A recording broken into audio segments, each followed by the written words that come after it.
Welcome to Basareddy ITI. So today topic is TDS in Tally.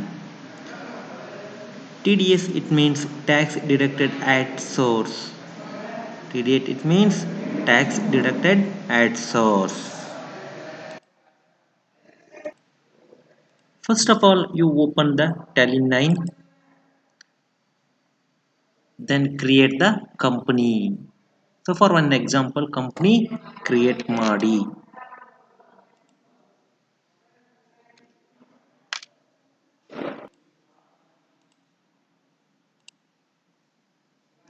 Escape.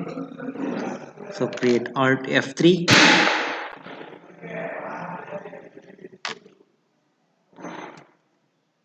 Create company. So company name is Tolo.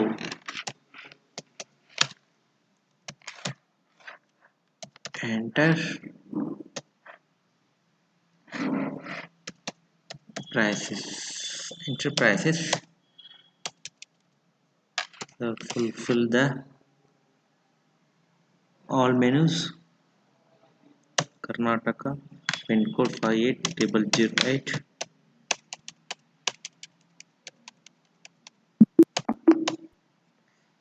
So one things.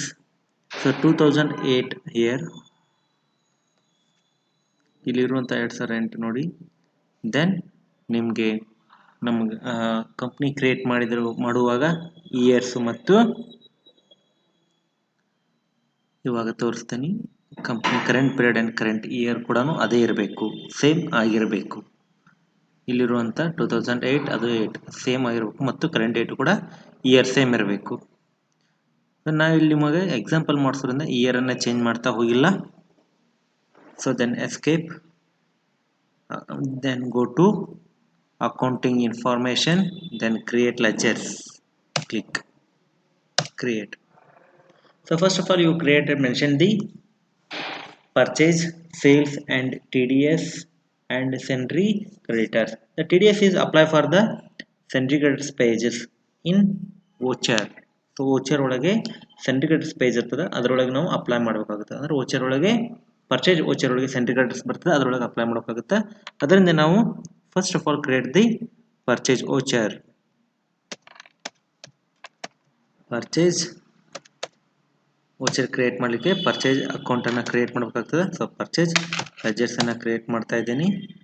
So purchase account,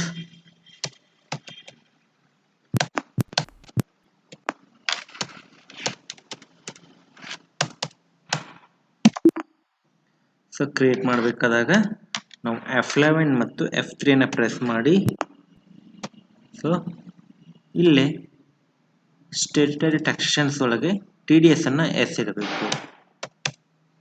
so ಇಲ್ಲ tax assessment number ಅಂತ ಇರ್ತದೆ, ಇದನ್ನು ಕೂಡ details ನೋಡಿರಿ. Company ಇಲ್ಲಿ ಕಾಣ್ತಾ ಇರೋದು company TDS ಡಿಡಕ್ಟರ್ details ಅಂತಿದೆ, ಇದನ್ನು ನಾವು ಟ್ಯಾಕ್ಸ್ ಅಸೆಸ್ಮೆಂಟ್ ನಂಬರ್ ಇರ್ತದೆ. ಸೊ ಫಾರ್ ಎಕ್ಸಾಂಪಲ್ ಈ ರೀತಿ ಇರ್ತದೆ ಅಂತ ಎಂಟ್ರಿ ಮಾಡ್ತಾ ಇದ್ದೀನಿ.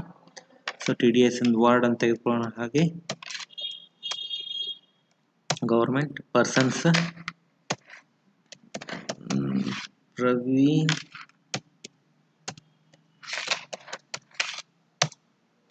ಸಿಒ. ಸೊ ರೀತಿ ಎಂಟ್ರಿ ಮಾಡೋಣ. ಸೇಲ್ಸ್ ಟ್ಯಾಕ್ಸ್ ನಂಬರ್ ಇದ್ರೆ ಸೇಲ್ಸ್ ಟ್ಯಾಕ್ಸ್ ನಂಬರ್ನ ಎಂಟ್ರಿ ಮಾಡಿರಿ. State sales tax number, PAN card number,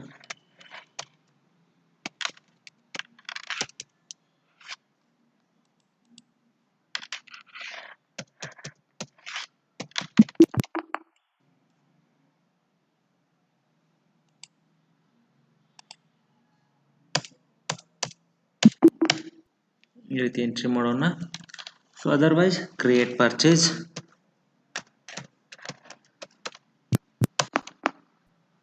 already entry ಆಗಿದೆ. Then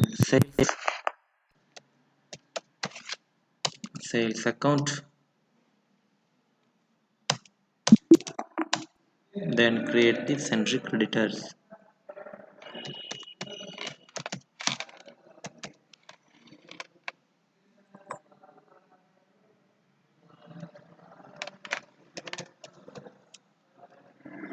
under sundry creditor. ಇವಾಗ ನೋಡಬೇಕು ಇಲ್ಲಿ ಅಂಡರ್ಸ್ ಸೆಂಟ್ರಿಕಲ್ ಸ್ಟ್ರೆಂತ್ ಅಂದ್ಬಿಟ್ಬಿಟ್ಟು ಇಲ್ಲಿ is T D S applicable ಅದ. ಸೊ ಟಿ ಡಿ ಎಸ್ಗೆ ಅಪ್ಲಿಕೇಬಲ್ ಅನ್ನು ಎಸ್ ಅಂತ ಸೆಟ್ ಮಾಡಿ. ಸೊ ನಮಗೆ ಇಲ್ಲಿ ಅಸೋಸಿಯೇಷನ್ ಪರ್ಸನ್ಸ್ ತಗೋದು ನೋಡಿ. ಎಕ್ಸಾಂಪಲ್ಸ್ ಬಾಡಿ ಆಫ್ ಇಂಡಿವಿಜುವಲ್ ಅಂತದೆ, ಕಂಪ್ನಿ ನಾನ್ ರೆಸಿಡೆಂಟ್ ಅಂತದೆ, ಕಂಪ್ನಿ ರೆಸಿಡೆಂಟ್ ಅಂತದೆ, ಕೋಆಪರೇಟಿವ್ ಸೊಸೈಟಿ ಅಂತದೆ, ಇಂಡಿವಿಜುವಲ್ ನಾನ್ ರೆಸಿಡೆಂಟ್ ಅಂತದೆ, ಲೋಕಲ್ ಅಥಾರಿಟಿ ಅಂತದೆ, ಪಾರ್ಟ್ನರ್ಶಿಪ್ ಫಾರ್ಮ್ ಅಂತದೆ. Firm so association of persons ಅಂತ ಹೇಳ್ಬೋದಾನೆ. ಎಸ್ ಸೊ ಒಂದು 5%. ಸೊ ನೋಡ್ಬೋದು ಟಿ ಡಿ ಎಸ್ ನಿಮಗೆ ಇನ್ ಕೇಸ್ ನಿಮ್ಮ ಎಲ್ಲೆಲ್ಲಿ ಅಪ್ಲೈ ಆಗ್ಬೋದು ಅಂದರೆ, ಸೊ ಬ್ಯಾಂಕ್ ಒಳಗೆ ಕೂಡ ಅಮೌಂಟ್ ಇಟ್ಟಿರ್ಬೋದು. ಸೊ ಬ್ಯಾಂಕ್ ಒಳಗೆ ಅಮೌಂಟ್ ಇಟ್ಟಾಗ ಒಂದು 40 ಲ್ಯಾಕ್ ಅಬೋವ್ ಏನಾದರೂ ಇಟ್ಟಿದ್ರಿ ಅಥವಾ 40,000 ಅಮೌಂಟ್ ಮೇಲೆ ಏನಾದರೂ ಇವಾಗ ಇಂಟ್ರೆಸ್ಟ್ ಬರ್ತಾ ಇದ್ರೆ, ಸೊ ಅದಕ್ಕೆ ನಾವು ಟಿ ಡಿ ಎಸ್ ಅನ್ನು ಕೂಡ ಅಪ್ಲೈ ಮಾಡ್ತೀವಿ. ಇರಲಿ, ಸೊ ನಮಗೆ ಇಲ್ಲಿ ಎಂಟ್ರಿ ಮಾಡ್ತಾ ಹೋಗೋಣ. ಅದು 20% ಇರುತ್ತೆ. ಇಲ್ಲೊಂದು ಎಕ್ಸಾಂಪಲ್ ಸಂಬಂಧ ಹಾಗೆ ಟಿ ಡಿ ಎಸ್ ಅನ್ನು ಯಾವ ರೀತಿ ಸೆಟ್ ಮಾಡ್ತೀವಿ ಅನ್ನೋದನ್ನ ಹೇಳ್ತಾ ಇದ್ದೀನಿ ಇಂಪಾರ್ಟೆಂಟ್ ಆಗಿ. ಇದನ್ನ ಟಿ ಡಿ ಎಸ್ ಅನ್ನ ಅಕೌಂಟಿಂಗ್ ವೋಚರ್. ಇಲ್ಲಿ ನಮಗ ಪರ್ಚೇಸ್ ವೋಚರನ್ನು ಓಪನ್ ಮಾಡೋಕ್ಕಿಂತ ಬಿಫೋರ್ ನಾವು ಇನ್ವೆಂಟ್ರಿನ ಕ್ರಿಯೇಟ್ ಮಾಡಬೇಕಾಗುತ್ತೆ. ಸೊ ಇನ್ವೆಂಟ್ರಿನ ಕ್ರಿಯೇಟ್ ಮಾಡೋಣ. Inventory information, units of measurement, create. So ಇಲ್ಲಿ ನಾವು ಏನು ಮಾಡೋಣ, ಇವಾಗ ಕೆಲವೊಂದು ಯೂನಿಟ್ಸನ್ನು ಕ್ರಿಯೇಟ್ ಮಾಡ್ತಾ ಹೋಗೋಣ. ಫಾರ್ ಎಕ್ಸಾಂಪಲ್ ನಾನು ಡೇ ಅಂತ ತಗೋತೀನಿ. DAY day, full form days.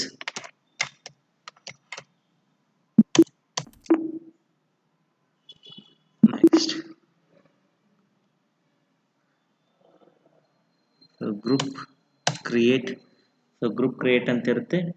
Group ಕ್ರಿಯೇಟ್ಲಿ ಪ್ರೊಫೆಷನಲ್ ಅಂತ ತೆಗೆದುಕೊಳ್ತೀನಿ.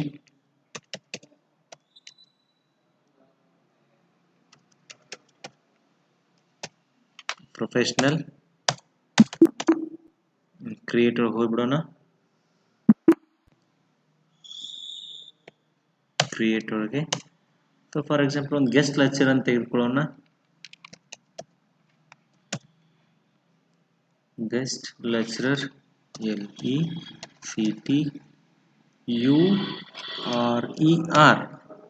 ಲೆಕ್ಚರರ್. ಸೊ ಪ್ರೊಫೆಷನಲ್ ಡೇಸ್ 5% ಇರುತ್ತೆ. ಒಂದು 20 ಡೇಸ್ ಅಂತ ತೆಗೆದುಕೊಳ್ಳೋಣ. 1 ಡೇಗೆ 1500 rupees ಇರಲಿ. ಈ ಥರ ಸೆಟ್ ಮಾಡೋಣ. ಇನ್ ಕೇಸ್ ನಮಗೆ ಪರ್ಚೇಸ್ ವೋಚರ್ನ ಓಪನ್ ಮಾಡೋಣ. ಸೊ ಪರ್ಚೇಸ್ ವೋಚರಲ್ಲಿ ನಾವು ಬಂದುಬಿಟ್ಟು ಸೆಂಟ್ರಿ ಕ್ರೆಡಿಟರ್ಸ್ ಅಂತ ಡಾಟಾ ತಗೋತೀನಿ. ಸೊ ಪರ್ಚೇಸ್ ಇಲ್ಲಿ ನಾವು ಗೆಸ್ಟ್ ಲೆಕ್ಚರರ್ನ ಒಂದು 10 ಡೇಸ್ ಅಂತ ತಗೊಳ್ಳೋಣ. 1500. ಸೊ ಹಾಗೆ ನಾವು ಇಲ್ಲಿ ನಿಮ್ಗೆ ಕ್ರಿಯೇಟ್ ಮಾಡ್ಬೇಕಾದ ನಾನು ಟಿ ಡಿ ಎಸ್ ಅಂತ ಅಪ್ಲೈ ಮಾಡಿರಲ್ಲ. ಆಲ್ಟ್ ಸಿ ಅನ್ನು ಪ್ರೆಸ್ ಮಾಡೋಣ. ಟಿ ಡಿ ಎಸ್ ಲೆಡ್ಜರ್ಸ್ ಅನ್ನು ಕ್ರಿಯೇಟ್ ಮಾಡ್ತಾ ಇದ್ದೀನಿ. ಟಿ ಡಿ ಎಸ್ ಅಂತ ಕ್ರಿಯೇಟ್ ಮಾಡಿ ಇದಕ್ಕೆ duties and taxes. So T D S ಅನ್ನು ಎಸ್ ಸೆಟ್ ಮಾಡಿ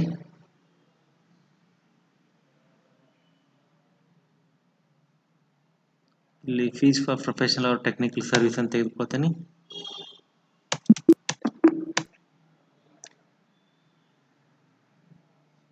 $5 ಎಂಟರ್. ಇಲ್ಲಿ ನಾವು ಟಿ ಡಿ ಎಸ್ ಅನ್ನು ಎಸ್ ಸೆಟ್ ಮಾಡೋಣ.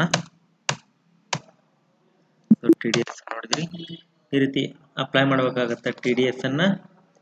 ನೆಕ್ಸ್ಟ್ ಇದನ್ನು ಜರ್ನಲ್ ವೋಚರ್ಗೆ ಎಂಟ್ರಿ ಮಾಡಬೇಕಾಗತ್ತೆ. ಸೊ ಜರ್ನಲ್ ವೋಚರ್ನ ಓಪನ್ ಮಾಡೋಣ. ಹಾಗಿದ್ರೆ ಜರ್ನಲ್ ವೋಚರ್. ಸೊ ಫಸ್ಟ್ ಇಲ್ಲಿ ಆಲ್ಟ್ ಎಸ್ ಅನ್ನು ಪ್ರೆಸ್ ಮಾಡಿರಿ. ನಿಮಗೆ ಇಲ್ಲಿ ಮೆನ್ಷನ್ ಆಗುತ್ತೆ ನೋಡಿ ಟಿ ಡಿ ಎಸ್ ಡಿಡಕ್ಷನ್ ಅಂತೇಳಿ. ಸೊ ಬಿಫೋರ್ ನೋಡಿ ಈ ರೀತಿ ಇರೋದಿಲ್ಲ. ಆಲ್ಟ್ ಎಸ್ ಪ್ರೆಸ್ ಮಾಡಿದ ನಂತರ so T D S deduction ಅಂತ ಬರ್ತದೆ. ಸೊ ಇಲ್ಲಿ ಟಿ ಡಿ ಎಸ್ ಅನ್ನು ಸೆಂಟ್ರಿ ಕ್ರೆಡಿಟರ್ಸ್ ಅಂತ ಸೆಲೆಕ್ಷನ್ ಮಾಡ್ಕೋಬೇಕು. First sundry creditors. So mention ಆಯಿತು ಏನೇನು ಅಂತೇಳಿ. ಸೊ ನೋಡ್ಬೋದು ಇಲ್ಲಿ ಟ್ಯಾಕ್ಸ್ 5% ಅದ. ಸೊ ನೆಕ್ಸ್ಟ್ ಸರ್ಚಾರ್ಜಸ್ 10% ಅದ. ಅಡಿಷನಲ್ ಸರ್ಚಾರ್ಜ್ 2% ಅದ. ಆಮೇಲೆ EDSS ಅಂತೆ 1% ಅದ. ಸೊ ಈ ರೀತಿ ಮೆನ್ಷನ್ ಆಗ್ತದೆ. ಇಲ್ಲಿ ನೋಡ್ಬೋದು 750ಗೆ 788 ಅಂತೇಳಿ 5% ಟ್ಯಾಕ್ಸ್ ಆಗುತ್ತೆ. ದೆನ್ 10% 79 ರೂಪೀಸ್ ಆಗ್ತದೆ. ಎದರ ಮೇಲೆ ಅಂತಂದರೆ ಸರ್ಚಾರ್ಜ್ ಟ್ಯಾಕ್ಸ್ ಮೇಲೆ ಅಡಿಷ್ನಲ್ ಸರ್ಚಾರ್ಜ್ ಅಂತೇಳಿ 10% ಅಂದರೆ 79 ಆಗುತ್ತೆ.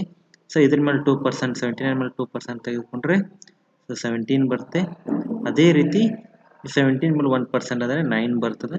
ಸೊ ಟೋಟಲ್ 893 ಆಗುತ್ತೆ ಟಿ ಡಿ ಎಸ್. ಈ ರೀತಿ ಸೆಟ್ ಮಾಡ್ತಾ ನಾವು ಟಿ ಡಿ ಎಸ್ ಅನ್ನು ಅಪ್ಲೈ ಮಾಡ್ತೀವಿ. So then complete. ಈ ರೀತಿ ನಾವು ಟಿ ಡಿ ಎಸ್ ಅನ್ನು ಅಪ್ಲೈ ಮಾಡಬೇಕಾಗುತ್ತೆ. ಗೊತ್ತಾಯ್ತು ಅಂತ ಅನ್ಕೊಂಡಿದ್ದೇನೆ ವಿದ್ಯಾರ್ಥಿಗಳೇ. ಮತ್ತು ಮುಂದಿನ ಕ್ಲಾಸ್ನಲ್ಲಿ ನಿಮಗೆ ಟಿ ಸಿ ಎಸ್ ಅನ್ನು ಕೂಡ ಹೇಳ್ತೀವಿ. ಸೊ ಅಲ್ಲಿವರೆಗೂ ಇದನ್ನು ಪ್ರಾಕ್ಟೀಸ್ ಮಾಡ್ತಾ ಇರಿ. ಒಂದು ಥಿಂಕ್ ಏನು ಮಾಡಬೇಕಂದ್ರೆ ಇದೊಂದೇ ರೀತಿ ಎಕ್ಸಾಂಪಲ್ಸ್ ಅಲ್ಲ, ಹಲವಾರು ರೀತಿ ಎಕ್ಸಾಂಪಲ್ ಇರುತ್ತೆ. ನಾವು ನಿಮಗೆ ಲರ್ನಿಂಗ್ ಸಲುವಾಗಿ ಒಂದು ಎಕ್ಸಾಂಪಲ್ ಮಾತ್ರ ಮೆನ್ಷನ್ ಮಾಡ್ತಾ ಇದ್ದೀವಿ. ಥ್ಯಾಂಕ್ ಯು ವಿದ್ಯಾರ್ಥಿಗಳೇ. ಸೊ ನೀವು ಮುಂದಿನ ಕ್ಲಾಸನ್ನು ಕೇಳಬೇಕಂದ್ರೆ ನಮ್ಮ ಚಾನಲ್ನ ಸಬ್ಸ್ಕ್ರೈಬ್ ಮಾಡಿರಿ ಮತ್ತು ಪಕ್ಕದಲ್ಲಿರುವಂಥ ಬೆಲ್ ಬಟನ್ ಪ್ರೆಸ್ ಮಾಡಿದರೆ ನಾವು ಅಪ್ಲೋಡ್ ಮಾಡುವಂಥ ಪ್ರತಿಯೊಂದು ವಿಡಿಯೋಗಳು ತಮಗೆ ಫಸ್ಟ್ ನೋಟಿಫಿಕೇಶನ್ ಬರುತ್ತೆ. ಸೊ ಹೀಗಾಗಿ ತಾವು ಸಬ್ಸ್ಕ್ರೈಬ್ ಮಾಡೋದನ್ನು ಮರಿಬೇಡಿ. ಸೊ ಥ್ಯಾಂಕ್ ಯು ವಿದ್ಯಾರ್ಥಿಗಳೇ.